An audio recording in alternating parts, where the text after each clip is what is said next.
So 2010's already passed by, and let's be honest, there are tons and tons of big name titles, and personally, I find it hard to play through most of them.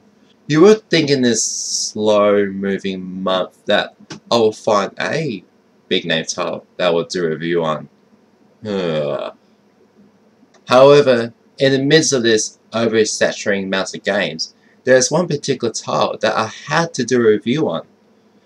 Anyway gamers, I'm Firestorm, and this is Greed Corp.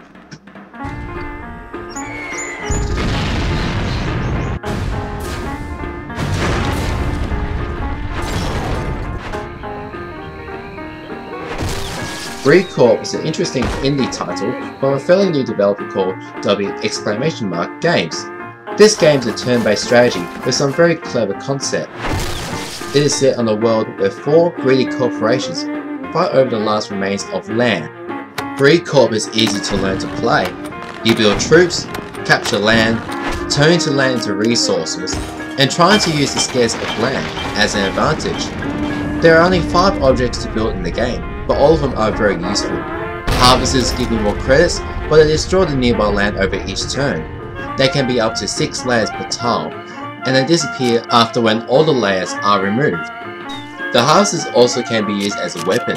Putting the harvester on self-destruct will completely remove the tile it is on, regardless of what level the tile is. It also lowers the surrounding tiles and makes a chain reaction to destroy any nearby tile that is on its lowest level. And it becomes a really good balance between either one use your land to make more resources, or use the land to destroy your enemies.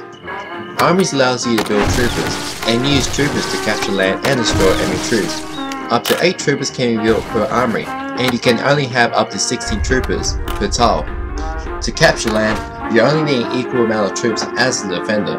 As the games go on, the land becomes separated, and it's impossible to move troops over gaps. This is when transporters come in. Transporters allow troopers to move all over the map, but you can only use them once and they are very expensive to use. Cannons are the only ranged weapons in the game. Not only they can destroy enemy troops, they can also lower the affected tiles, and chain reactions can occur if they do destroy a tile.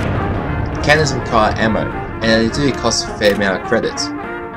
As they may be a limited amount of options you can build, there are lots of tactics you can use. Be careful though, as you play through the game. The AI are very sophisticated, and even on its lowest difficulty, they can still pull off moves that will leave you completely screwed.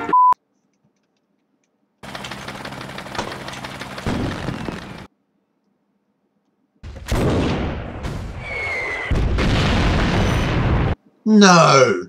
Still, Greed Corp is fun to play solely on single player, and it proves a good challenge when you play games with a turn time limit. Greed Corp uses a proprietary game engine and it is nicely presented.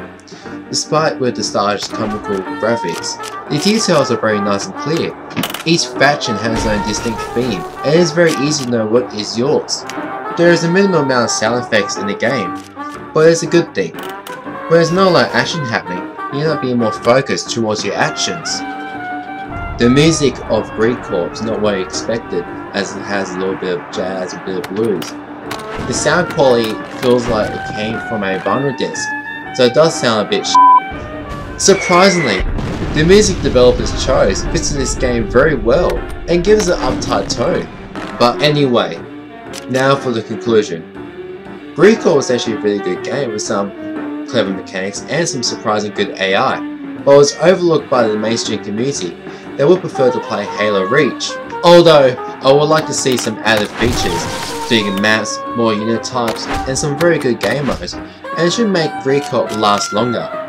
It may be out on the PlayStation Network and Xbox Live since last February, but it is relatively new on PC. Although it is a bit impossible to play against strangers online now, it is a very great and competitive game to play with a few friends. If you have missed out the crazy Steam sale, Greed Corp is available on Steam for $10 US, and if you want to be a good friend, only to earn their asses later on, buy the full pack for $30. Hey! You get a free game for yourself. To wrap Greed Corp up, I have to give a graphics a 7, a sound a 6, gameplay about a 9, longevity about 8, and the final score, wait for it, and 8. Look, if you're thinking about playing this, just don't be a smug and just buy it. Anyway, I'm Firestorm for Arts and Gaming, signing out.